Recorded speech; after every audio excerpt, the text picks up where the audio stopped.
Hello my dear students. आज आप study करांगे Guru Nanak Dev ji. So let's start Guru Nanak Dev ji. Heading पा लो जी। श्री गुरु नानक देव जी।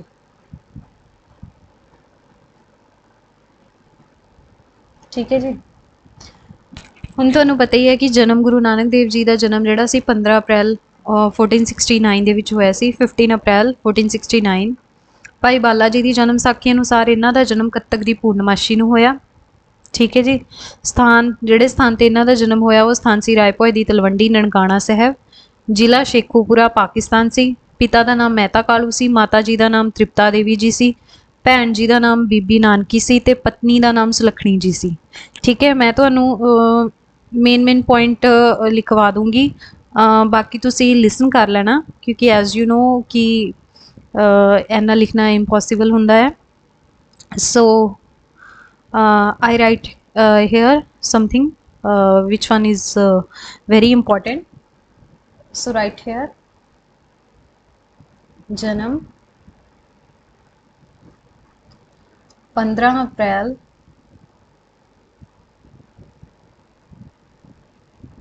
1469, स्थान रायपुर दी तलवंडी ननकाना साहब, जिला शेखूपुरा, पाकिस्तान। पिता का नाम मेहता कालू,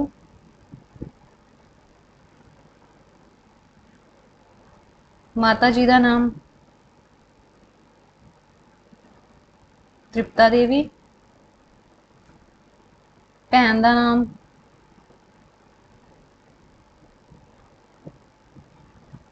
बीबी नानकी जी, पत्नी का नाम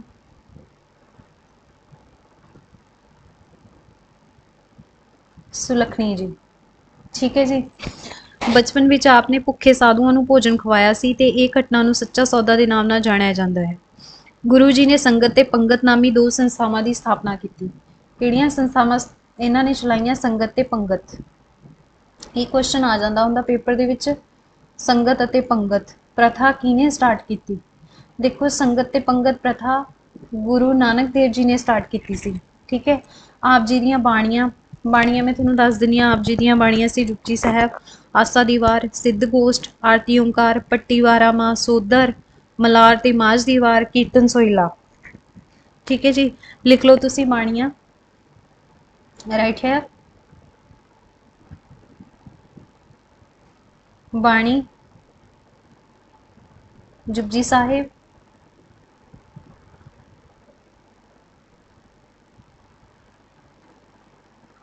ਆਸਾ ਦੀ ਵਾਰ,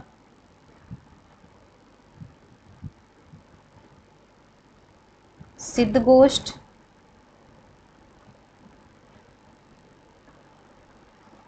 आरती ओंकार,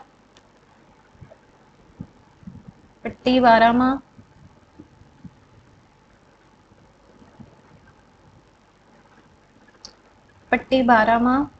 सोदर, मलार ते माझ दी वार,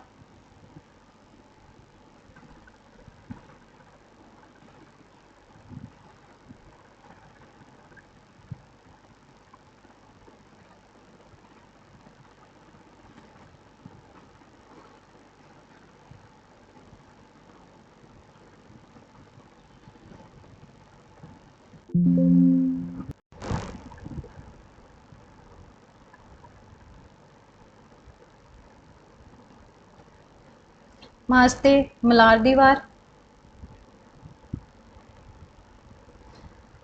नेक्स्ट है जी कीर्तन सोहिला।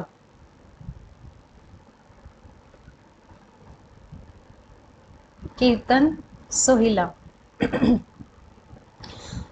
आपने ਜਿਹੜਾ ਸ਼ਹਿਰ ਵਸਾਇਆ ਸੀ ਰਾਜੇ, ਉਹ ਕਰਤਾਰਪੁਰ ਸ਼ਹਿਰ ਵਸਾਇਆ ਸੀ ਰਾਵੀ ਦੇ ਕੰਢੇ।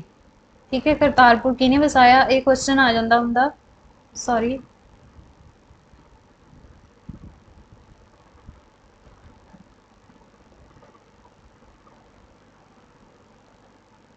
ਕਰਤਾਰਪੁਰ ਕਿਹਨੇ ਵਸਾਇਆ ਸੀ? ਗੁਰੂ ਨਾਨਕ ਦੇਵ ਜੀ ਨੇ ਕਰਤਾਰਪੁਰ ਸ਼ਹਿਰ ਵਸਾਇਆ ਸੀ।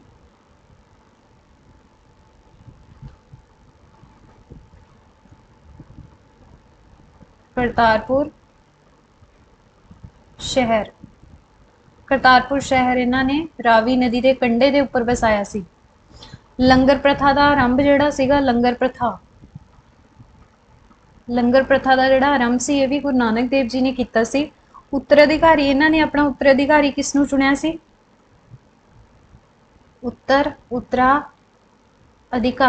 ਉੱਤਰਾਧਿਕਾਰੀ ਇਹਨਾਂ ਨੇ ਆਪਣਾ ਚੁਣਿਆ ਸੀ ਗੁਰੂ ਅੰਗਦ ਦੇਵ ਜੀ ਨੂੰ। ਗੁਰੂ ਅੰਗਦ ਦੇਵ ਜੀ, ਠੀਕ ਹੈ ਜੀ। ਸੋ ਇਹ ਵੀ ਕੁਐਸਚਨ ਆ ਜਾਂਦਾ ਹੁੰਦਾ ਜੀ, ਉੱਤਰਾਧਿਕਾਰੀ ਕਿਹਨੂੰ ਚੁਣਿਆ ਸੀ? ਗੁਰੂ ਅੰਗਦ ਦੇਵ ਜੀ ਨੂੰ। ਸੋ ਇਹ ਤੁਸੀਂ ਯਾਦ ਰੱਖਣਾ ਹੈ ਜੀ। ਕਰਤਾਰਪੁਰ ਸ਼ਹਿਰ ਵਸਾਇਆ, ਲੰਗਰ ਪ੍ਰਥਾ ਚਲਾਈ, ਉੱਤਰਾਧਿਕਾਰੀ ਗੁਰੂ ਅੰਗਦ ਦੇਵ ਜੀ ਨੂੰ ਬਣਾਇਆ ਇਹਨਾਂ ਨੇ। ਪਿਤਾ ਜੀ ਤਲਵੰਡੀ ਭੱਟ ਜਗੀਦਾਰ ਰਾਏ ਬੁਲਾਰ ਕੋਲ ਪਟਵਾਰੀ ਸੀਗੇ। ਇਹਨਾਂ ਦੇ ਖੱਤਰੀ ਵੰਸ਼ ਦੇ ਬੇਦੀ ਪਰਿਵਾਰ ਨਾਲ ਸੰਬੰਧਿਤ ਸੀ। 7 ਸਾਲ ਦੀ ਉਮਰ ਵਿੱਚ ਪੰਡਿਤ ਗੋਪਾਲ ਦੀ ਧਰਮਸ਼ਾਲਾ ਵਿੱਚ ਭੇਜਿਆ ਗਿਆ। ਆਪ ਨੂੰ ਸੰਸਕ੍ਰਿਤੀ ਪੜ੍ਹਨ ਲਈ ਬ੍ਰਿਜ ਲਾਲ ਕੋਲੇ ਵੀ ਭੇਜਿਆ ਗਿਆ। ਫਾਰਸੀ ਪੜ੍ਹਨ ਲਈ ਮੌਲਵੀ ਕੁਤਬੁਦੀਨ ਕੋਲ ਭੇਜਿਆ ਗਿਆ। ਇਹਨਾਂ ਨੇ ਦੇਖੋ ਸਿੱਖਿਆ ਕਿਹਦੇ ਤੋਂ ਗ੍ਰਹਿਣ ਕੀਤੀ, ਇਹ ਕੁਐਸਚਨ ਆ ਜਾਂਦਾ ਹੁੰਦਾ। 7 ਸਾਲ ਦੀ ਉਮਰ ਵਿੱਚ ਕਿਹਦੇ ਤੋਂ ਗ੍ਰਹਿਣ ਕੀਤੀ ਸਿੱਖਿਆ? ਇਹਨਾਂ ਨੇ ਪੰਡਿਤ ਗੋਪਾਲ ਤੋਂ, ਬ੍ਰਿਜ ਲਾਲ ਤੋਂ ਤੇ ਮੌਲਵੀ ਕੁਤਬੁਦੀਨ ਤੋਂ। ਇਹ ਤੁਸੀਂ ਯਾਦ ਰੱਖ ਲੈਣਾ। ਜਨੇਊ ਦੀ ਰਸਮ ਇਹਨਾਂ ਨੇ ਪੰਡਿਤ ਹਰਦਿਆਲ ਨੇ ਇਹਨਾਂ ਦੀ ਜਨੇਊ ਦੀ ਰਸਮ ਕੀਤੀ ਸੀ। ਗੁਰੂ ਜੀ ਨੇ ਸੂਤ ਦੇ ਧਾਗਿਆਂ ਦੀ ਥਾਂ ਤੇ ਸਦਗੁਣਾ ਦੇ ਨਾਲ ਜਨੇਊ ਦੀ ਮੰਗ ਕੀਤੀ ਸੀ ਵੀ ਮੈਨੂੰ ਇਹੋ ਜਿਹਾ ਧਾਗਾ ਪਾਓ ਜੋ ਸਦਗੁਣਾ ਵਾਲਾ ਹੋਵੇ, ਉਹੋ ਜਿਹਾ ਜਨੇਊ ਪਾਓ। 14 ਸਾਲ ਦੀ ਉਮਰ ਦੇ ਵਿੱਚ ਆਪ ਦਾ ਵਿਆਹ ਬੀਬੀ ਸੁਲੱਖਣੀ ਜੀ ਬਟਾਲਾ ਨਿਵਾਸੀ ਮੂਲ ਚੰਦ ਦੀ ਪੁੱਤਰੀ ਨਾਲ ਹੋਇਆ। ਬੀਬੀ ਸੁਲੱਖਣੀ ਜੀ ਕਿਹਨਾਂ ਦੀ ਪੁੱਤਰੀ ਸੀ? ਮੂਲ ਚੰਦ ਦੀ ਪੁੱਤਰੀ ਸੀ। 2 ਪੁੱਤਰ ਹੋਏ ਇਹਨਾਂ ਦੇ, ਸ਼੍ਰੀ ਚੰਦ ਤੇ ਲక్ష్ਮੀ ਚੰਦ। ਪੁੱਤਰਾਂ ਦੇ ਨਾਮ ਲਿਖ ਲਓ। ਪੁੱਤਰ ਇਹਨਾਂ ਦੇ ਸ਼੍ਰੀ ਚੰਦ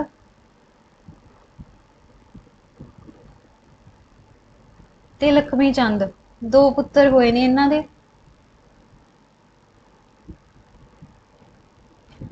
ਫਿਰ 1486 ਤੋਂ 87 ਦੇ ਵਿੱਚ, ਠੀਕ ਹੈ, ਪਿਤਾ ਨੇ ਆਪ ਨੂੰ ਸੁਲਤਾਨਪੁਰ ਲੋਧੀ ਭਣਵਈਏ ਜੈ ਰਾਮ ਦੇ ਕੋਲ ਭੇਜ ਦਿੱਤਾ। ਦੌਲਤ ਖਾਂ ਦੇ ਸਰਕਾਰੀ ਮੁੱਦੇਖਾਨੇ ਦੇ ਵਿੱਚ ਆਪ ਨੂੰ ਨੌਕਰੀ ਮਿਲ ਗਈ। 1499 ਦੇ ਵਿੱਚ ਵੇਈ ਨਦੀ ਵਿੱਚ ਸੁਲਤਾਨਪੁਰ ਵਿੱਚ ਹੀ ਇਸ਼ਨਾਨ ਕੀਤਾ ਤੇ 3 ਦਿਨ ਅਲੋਪ ਰਹੇ ਤੇ 30 ਸਾਲ ਦੀ ਉਮਰ ਵਿੱਚ ਆਪ ਨੂੰ ਗਿਆਨ ਦੀ ਪ੍ਰਾਪਤੀ ਹੋ ਗਈ ਸੀ। ਹੁਣ ਤੁਸੀਂ ਇਹ ਚੀਜ਼ ਯਾਦ ਰੱਖਣੀ ਹੈ ਕਿ ਕਿੰਨੇ ਸਾਲ ਦੀ ਉਮਰ 'ਚ ਗਿਆਨ ਦੀ ਪ੍ਰਾਪਤੀ ਹੋਈ ਸੀ। ਇੱਥੇ ਤੁਸੀਂ ਲਿਖ ਲਓ ਕਿ 30 ਸਾਲ ਦੀ ਉਮਰ ਵਿੱਚ ਗੁਰੂ ਨਾਨਕ ਦੇਵ ਜੀ ਨੂੰ ਗਿਆਨ ਦੀ ਪ੍ਰਾਪਤੀ ਹੋ ਗਈ ਸੀ। ਮੂਲ ਮੰਤਰ ਵੀ ਗੁਰੂ ਜੀ ਨੇ ਉਸ ਸਥਾਨ ਦੇ ਉੱਤੇ ਉਚਾਰਿਆ ਸੀ। ਮੂਲ ਮੰਤਰ ਕਿਹੜੇ ਸਥਾਨ ਦੇ ਉੱਤੇ ਉਚਾਰਿਆ ਸੀ ਗੁਰੂ ਜੀ ਨੇ? ਇਹ ਤੁਸੀਂ ਯਾਦ ਰੱਖ ਲੈਣਾ ਜੀ। ਸੁਲਤਾਨਪੁਰ ਲੋਧੀ, ਵੇਈ ਨਦੀ, ਠੀਕ ਹੈ, ਵੇਈ ਨਦੀ ਦੇ ਕਿਨਾਰੇ ਤੇ ਆਪਨੇ ਮੂਲ ਮੰਤਰ ਉਚਾਰਿਆ ਸੀ। ਆਪਨੇ ਮੂਲ ਮੰਤਰ ਕਿਹੜਾ ਉਚਾਰਿਆ ਸੀ? ਏਕ ਓਂਕਾਰ ਸਤਨਾਮ ਕਰਤਾ ਪੁਰਖ ਨਿਰਭਉ ਨਿਰਵੈ ਅਕਾਲ ਮੂਰਤ ਅਜੂਨੀ ਸੈਭੰ ਗੁਰ ਪ੍ਰਸਾਦ। ਇਹ ਆ ਜਾਂਦਾ ਹੁੰਦਾ ਜੀ ਕਿ ਮੂਲ ਮੰਤਰ ਜੋ ਹੈ ਉਹ ਕਿਸਨੇ ਉਚਾਰਿਆ? ਮੂਲ ਮੰਤਰ ਗੁਰੂ ਨਾਨਕ ਦੇਵ ਜੀ ਨੇ ਵੇਈ ਨਦੀ ਦੇ ਕਿਨਾਰੇ ਤੇ ਉਚਾਰਿਆ ਸੀ। ਵੇਈ ਨਦੀ ਵਿੱਚ ਜਦੋਂ ਅਲੋਪ ਰਹੇ 3 ਦਿਨ ਤੱਕ ਉਸ ਸਥਾਨ ਤੇ ਹੀ ਇਹਨਾਂ ਨੇ ਉਚਾਰਿਆ ਸੀ। ਗਿਆਨ ਪ੍ਰਾਪਤੀ ਤੋਂ ਬਾਅਦ ਯਾਤਰਾਵਾਂ ਇਹਨਾਂ ਨੇ ਉਦਾਸੀਆਂ ਵੀ ਕੀਤੀਆਂ। ਉਦਾਸੀਆਂ ਦੇ ਵਿੱਚ ਭਾਈ ਮਰਦਾਨਾ ਜੀ ਨਾਲ ਸੀਗੇ ਇਹਨਾਂ ਦੇ। ਭਾਈ ਮਰਦਾਨਾ ਜੀ ਰਵਾਬ ਵਜਾਉਂਦੇ ਸੀ। ਤਾਂ ਉਦਾਸੀਆਂ ਦੇ ਵਿੱਚੋਂ ਕੁਐਸਚਨ ਆ ਜਾਂਦਾ ਹੁੰਦਾ ਜੀ, ਠੀਕ ਹੈ। ਉਦਾਸੀਆਂ ਦੇ ਵਿੱਚ ਆਪਾਂ ਪੜ੍ਹ ਲੈਂਦੇ ਹਾਂ ਜੀ, ਉਦਾਸੀਆਂ ਵੀ ਇਹਨਾਂ ਦੀਆਂ। ਫਿਰ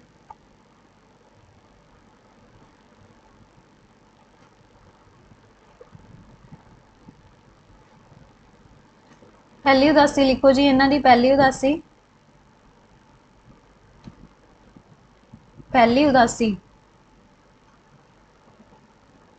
ਪਹਿਲਾ ਕੁਐਸਚਨ ਤਾਂ ਇਹੀ ਬਣ ਕੇ ਆਂਦਾ ਜੀ ਕਿ ਪਹਿਲੀ ਉਦਾਸੀ ਇਹਨਾਂ ਨੇ ਕਦੋਂ ਤੋਂ ਕਦੋਂ ਕੀਤੀ? ਪਹਿਲੀ ਉਦਾਸੀ 1499 ਤੋਂ ਲੈ ਕੇ 1505 ਦੇ ਵਿੱਚ ਇਹਨਾਂ ਨੇ ਪਹਿਲੀ ਉਦਾਸੀ ਕੀਤੀ ਆ। 30 ਸਾਲ ਦੀ ਉਮਰ ਵਿੱਚ 1499 ਵਿੱਚ ਪਹਿਲੀ ਉਦਾਸੀ ਸ਼ੁਰੂ ਕੀਤੀ ਆ। ਭਾਰਤ ਪੂਰਬੀ ਤੋਂ ਦੱਖਣ ਇਲਾਕੇ, ਯਾਨੀ ਕਿੱਧਰੋਂ ਤੋਂ ਕਿੱਧਰ ਸਟਾਰਟ ਕੀਤੀ ਹੈ ਇਹਨਾਂ ਨੇ? Sorry for interruption. ਪੂਰਬੀ ਤੋਂ ਦੱਖਣੀ ਇਲਾਕੇ। ਪਹਿਲੀ ਉਦਾਸੀ ਦੇ ਵਿੱਚ ਇਹਨਾਂ ਨੇ ਪੂਰਬ ਤੋਂ ਦੱਖਣ ਦੇ ਇਲਾਕੇ ਕਵਰ ਕੀਤੇ ਆ। ਸਭ ਤੋਂ ਪਹਿਲਾਂ ਇਹ ਸੁਲਤਾਨਪੁਰ ਤੋਂ ਚੱਲ ਕੇ ਸੈਯਦਪੁਰ ਨੂੰ ਐਮਨਾਬਾਦ ਵੀ ਕਹਿੰਦੇ ਆ, ਉੱਥੇ ਲਾਲੋ ਤਰਖਾਨ ਨੂੰ ਮਿਲੇ। ਮਲਿਕ ਭਾਗੋ ਦਾ ਭੋਜਨ ਸਵੀਕਾਰ ਕੀਤਾ। ਫਿਰ ਤੁਲੰਬਾ ਵਿਖੇ ਸੱਜਣ ਠੱਗ ਨੂੰ ਮਿਲੇ, ਠੀਕ ਹੈ। ਫਿਰ ਕੁਰੂਕਸ਼ੇਤਰ ਵਿਖੇ ਸੂਰਜ ਗ੍ਰਹਿਣ, ਪਾਣੀਪਤ, ਸੂਰਜ ਗ੍ਰਹਿਣ ਦੇ ਉੱਤੇ ਇਹਨਾਂ ਨੇ ਟਿੱਪਣੀ ਕੀਤੀ। ਫਿਰ ਪਾਣੀਪਤ, ਦਿੱਲੀ, ਹਰਿਦੁਆਰ ਪਿੱਤਰਾਂ ਨੂੰ ਪਾਣੀ ਦਿੰਦੇ ਸੀ। ਕੇਦਾਰਨਾਥ, ਬਦਰੀਨਾਥ, ਜੋਤੀਮਠ ਆਦਿ। ਉੱਥੇ ਇੱਕ ਸਟੋਰੀ ਹੈਗੀ ਹੈ ਜੀ, ਉੱਥੇ ਲੋਕ ਪਿੱਤਰਾਂ ਨੂੰ ਪਾਣੀ ਦਿੰਦੇ ਸੀ ਤਾਂ ਫਿਰ ਇਹ ਆਪਣੇ ਖੇਤ ਵੱਲ ਨੂੰ ਮੂੰਹ ਕਰਕੇ ਪਾਣੀ ਦੇਣ ਲੱਗ ਗਏ। ਉਹ ਕਹਿੰਦੇ कि जे पितरां ਨੂੰ ਪਾਣੀ ਪਹੁੰਚ ਜਾਂਦਾ ਤਾਂ ਫਿਰ ਸਾਡੇ ਖੇਤ ਨੂੰ ਵੀ ਪਾਣੀ ਪਹੁੰਚ ਜੂਗਾ। ਤਾਂ ਇਹਨਾਂ ਨੇ ਪਹਿਲੀ ਉਦਾਸੀ ਦੇ ਵਿੱਚ ਉਦੋਂ ਇਹ ਗੱਲ ਕਹੀ ਸੀ ਕੁਰੂਕਸ਼ੇਤਰ ਦੇ ਵਿੱਚ। ਫਿਰ ਪਾਣੀਪਤ ਵਿਖੇ ਸੂਫੀ ਸੰਤ ਸ਼ੇਖ ਈਦੁਲ ਕਬੀਰ ਦੇ ਨਾਲ ਮੁਲਾਕਾਤ। ਦਿੱਲੀ ਵਿਖੇ ਜਿਸ ਥਾਂ ਤੇ ਗੁਰੂ ਜੀ ਠਹਿਰੇ ਉਸ ਨੂੰ ਅੱਜ ਮਜਨੂ ਦਾ ਟਿੱਲਾ ਨਾਮ ਨਾਲ ਵੀ ਜਾਣਿਆ ਜਾਂਦਾ ਹੈ। ਫਿਰ ਗੋਰਖਮਤਾ ਪੁੱਜੇ, ਉੱਥੇ ਗੋਰਖਨਾਥ ਦੇ ਅਨੁਯਾਈਆਂ ਦੇ ਨਾਲ ਮੁਲਾਕਾਤ ਕੀਤੀ। ਬਨਾਰਸ ਦੇ ਵਿੱਚ ਪੰਡਿਤ ਚਤਰਦਾਸ, ਗਿਆ ਵਿਹਾਰ ਬੰਗਾਲ, ਕਾਮਰੂਪ, ਨੂਰ ਸ਼ਾਹ ਜਾਦੂਗਰਨੀ, ਢਾਕਾ, ਜਗन्नाथपुर उड़ीसा ਤੋਂ ਦੱਖਣ ਵੱਲ ਚਲੇ ਗਏ। ਫਿਰ ਕਾਂਚੀਪੁਰਮ, ਰਾਮੇਸ਼ਵਰ, ਤ੍ਰਿਵੇਂਦਰਮਪੁਰ, ਲੰਕਾ ਪਹੁੰਚੇ ਅਤੇ ਰਾਜਾ ਸ਼੍ਰੀ ਸ਼ਿਵਨਾਥ ਵਾਪਸੀ ਦੇ ਵਿੱਚ ਉਜੈਨ, ਮਥੁਰਾ, ਰਿਵਾੜੀ, ਹਿਸਾਰ, ਪਾਕਪਟਨ ਹੁੰਦੇ ਹੋਏ ਇਹ ਸ਼ੇਖ ਫਰੀਦ ਦਸਵੇਂ ਉੱਤਰਾਧਿਕਾਰੀ ਸ਼ੇਖ ਅਬਰਾਹਿਮ ਯਾਨੀ ਦੀਪਾਲਪੁਰ ਤੇ ਸੁਲਤਾਨਪੁਰ ਵੀ ਗਏ। ਰਾਜੇ ਦੇਖੋ ਇਹ ਉਦਾਸੀਆਂ ਦੇ ਵਿੱਚ ਤੁਸੀਂ ਇੱਕ ਤਾਂ ਸਥਾਨਾਂ ਦੇ ਨਾਮ ਯਾਦ ਰੱਖਣੇ ਆ ਕਿ ਕਿਹੜੇ-ਕਿਹੜੇ ਸਥਾਨ ਕਵਰ ਕੀਤੇ। ਜਿਵੇਂ ਮੈਂ ਤੁਹਾਨੂੰ ਦੱਸਿਆ ਕਿ ਕੁਰੂਕਸ਼ੇਤਰ, ਹਰਿਦੁਆਰ, ਬਦਰੀਨਾਥ ਹਨਾ।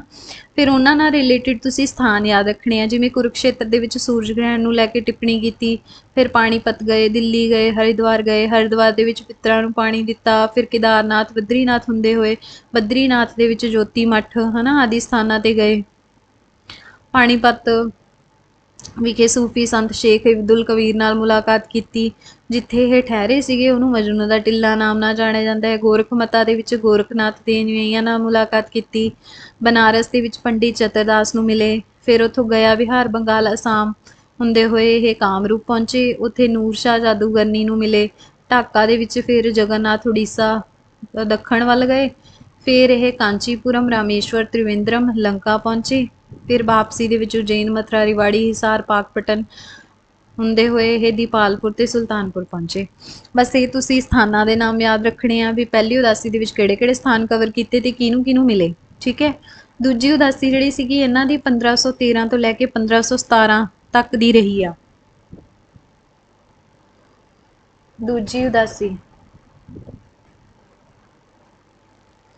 ਰਾਜੇ ਮੈਂ ਇੱਥੇ ਸਥਾਨਾਂ ਦੇ ਨਾਮ ਨਹੀਂ ਲਿਖੇ ਬੋਰਡ ਦੇ ਉੱਪਰ। ਅਗਰ ਤੁਸੀਂ ਲਿਖਣਾ ਚਾਹੋ ਤਾਂ ਵੀਡੀਓ ਨੂੰ ਮਤਲਬ ਤੁਸੀਂ ਵੀਡੀਓ ਨੂੰ ਰੋਕ ਕੇ ਲਿਖ ਸਕਦੇ ਆ, ਹੌਲੀ-ਹੌਲੀ ਲਿਖ ਸਕਦੇ ਆ। ਠੀਕ ਆ। ਤਾਂ ਜਿਵੇਂ ਤੁਹਾਨੂੰ ਠੀਕ ਲੱਗਦਾ ਉਵੇਂ ਤੁਸੀਂ ਲਿਖ ਲਿਓ, ਸਪੀਡ ਘੱਟ ਕਰਕੇ ਲਿਖ ਲਿਓ ਵੀਡੀਓ ਦੀ ਅਗਰ ਤੁਹਾਨੂੰ ਲੱਗਦਾ ਹੈ ਤਾਂ। ਦੂਜੀ ਉਦਾਸੀ 1513 ਤੋਂ 1514 ਤੋਂ 1517 ਮਤਲਬ 1514 ਤੋਂ 1517 ਲਿਖ ਲਓ। ਦੂਜੀ ਉਦਾਸੀ 1513 ਤੋਂ 1517 ਠੀਕ ਹੈ ਜੀ। ਇਹ ਮੀਨ ਟਾਈਮ ਦੇ ਵਿੱਚ ਇਹਨਾਂ ਨੇ ਕੀਤੀ। ਦੂਜੀ ਉਦਾਸੀ ਦੇ ਵਿੱਚ ਕਿੱਧਰ ਵੱਲ ਨੂੰ, ਕਿਹੜੀ ਦਿਸ਼ਾ ਵੱਲ ਨੂੰ ਗਏ ਸੀ ਇਹ? ਦੂਜੀ ਉਦਾਸੀ ਨੂੰ ਉੱਤਰ ਵੱਲ ਨੂੰ ਗਏ ਸੀ ਇਹ, ਉੱਤਰ ਵੱਲ। ਤੇ ਉੱਤਰ ਵੱਲ ਫਿਰ ਇਹ ਕਿਹਨਾਂ ਨੂੰ ਮਿਲੇ? ਮੁਕਾਮ ਪੀਰ ਬੁੱਢਨ ਸ਼ਾਹ ਇਸ ਸਥਾਨ ਤੇ ਬਾਅਦ ਵਿੱਚ ਗੁਰੂ ਹਰਗੋਬਿੰਦ ਜੀ ਨੇ ਕੀਰਤਪੁਰ ਨਗਰ ਵਸਾਇਆ। ਠੀਕ ਹੈ। ਦੇਖੋ ਮੁਕਾਮ ਪੀਰ ਬੁੱਢਨ ਸ਼ਾਹ ਤੇ ਉਹ ਸਥਾਨ ਆ ਜਿੱਥੇ ਗੁਰੂ ਹਰਗੋਬਿੰਦ ਜੀ ਨੇ ਕੀਰਤਪੁਰ ਨਗਰ ਵਸਾਇਆ। ਠੀਕ ਹੈ। ਫਿਰ ਹਸੂਲੋਹਾਰ ਤੇ ਸੀਹਾ ਸ਼ਿੰਬਾ ਉਹਨਾਂ ਨੂੰ ਮਿਲੇ। ਫਿਰ ਮੰਡੀ, ਰਵਾਲਸਰ, ਜਵਾਲਾ ਜੀ ਗਏ। ਉੱਥੇ ਉਦੇਸ਼ਾਂ ਦਾ ਪ੍ਰਚਾਰ ਕੀਤਾ, ਅੰਧ ਵਿਸ਼ਵਾਸ ਦਾ ਖੰਡਨ ਕੀਤਾ। ਤਿੱਬਤ ਅਤੇ ਸੁਮੇਰ ਪਰਬਤ ਗਏ। ਸਪੀਤੀ ਤੋਂ ਗੁਰੂ ਜੀ ਸਪੀਤੀ ਦर्रे ਰਾਹੀਂ ਤਿੱਬਤ ਗਏ। ਕੈਲਾਸ਼ ਪਰਬਤ ਉੱਪਰ ਆਪ ਨੇ ਸਿੱਧਾਂ ਦੇ ਨਾਲ ਵਾਰਤਾਲਾਪ ਕੀਤੀ। ਲਦਾਖ ਅਤੇ ਸਕਦੂਰ ਉਦੇਸ਼ ਦਿੱਤੇ। ਕਸ਼ਮੀਰ ਦੇ ਵਿੱਚ ਅਮਰਨਾਥ ਦੇ ਸਥਾਨ ਤੇ ਪੰਡਿਤ ਬ੍ਰਹਮਦਾਸ ਨਾਮੀ ਵਿਦਵਾਨ ਅਤੇ ਅਧਿਆਤਮ ਵਿਸ਼ੇ ਤੇ ਵਾਦ ਵਿਵਾਦ ਕੀਤੇ। ਠੀਕ ਹੈ। ਹਸਨ ਅਬਦਾਲ ਵਲੀ ਕੰਧਾਰੀ ਨਾਮੀ ਅਭਿਮਾਨੀ ਫਕੀਰ ਦਾ ਹੰਕਾਰ ਤੋੜਿਆ। ਅਜੋਕੇ ਸਮੇਂ ਦੇ ਵਿੱਚ ਇਹ ਸਥਾਨ ਨੂੰ ਪੰਜਾ ਸਾਹਿਬ ਕਿਹਾ ਜਾਂਦਾ। ਪੰਜਾ ਸਥਾਨ ਕਿਸ ਸਥਾਨ ਨੂੰ ਕਿਹਾ ਜਾਂਦਾ ਹੈ? ਜਿੱਥੇ ਬਲੀ ਕੰਧਾਰੀ ਦਾ ਇਹਨਾਂ ਨੇ ਹੰਕਾਰ ਤੋੜਿਆ ਸੀ। ਠੀਕ ਹੈ। ਤਿੱਲਾਵਾਲ ਗੋਦਾਈ ਜੋਗੀ ਮੁਖੀ ਬਾਲਨਾਥ ਨਾਲ ਵਾਰਤਾਲਾਪ ਕੀਤੀ। ਸਿਆਲਕੋਟ ਦੇ ਵਿੱਚ ਭਾਈ ਮੂਲਾ ਨੂੰ ਆਪਣਾ ਸਿੱਖ ਬਣਾਇਆ ਅਤੇ ਇਸ ਤਰ੍ਹਾਂ ਗੁਰੂ ਜੀ ਸਿਆਲਕੋਟ ਤੋਂ ਤਲਵੰਡੀ ਅਤੇ ਫਿਰ ਸੁਲਤਾਨਪੁਰ ਪਹੁੰਚੇ ਅਤੇ ਇਸ ਨਾਲ ਗੁਰੂ ਜੀ ਦੀ ਦੂਜੀ ਉਦਾਸੀ 1517 ਦੇ ਵਿੱਚ ਸਮਾਪਤ ਹੋ ਗਈ। ਠੀਕ ਹੈ। ਤੀਸਰੀ ਉਦਾਸੀ ਜਿਹੜੀ ਸੀ ਇਹ 1517 ਤੋਂ 1521 ਦੇ ਵਿੱਚ ਇਹਨਾਂ ਨੇ ਕੀਤੀ।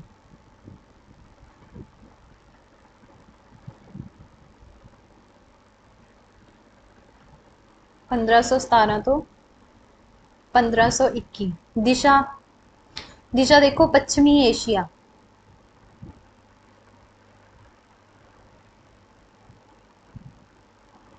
दिशा किधर गए है? पश्चिमी एशिया ਦੇ ਵੱਲ ਗਏ।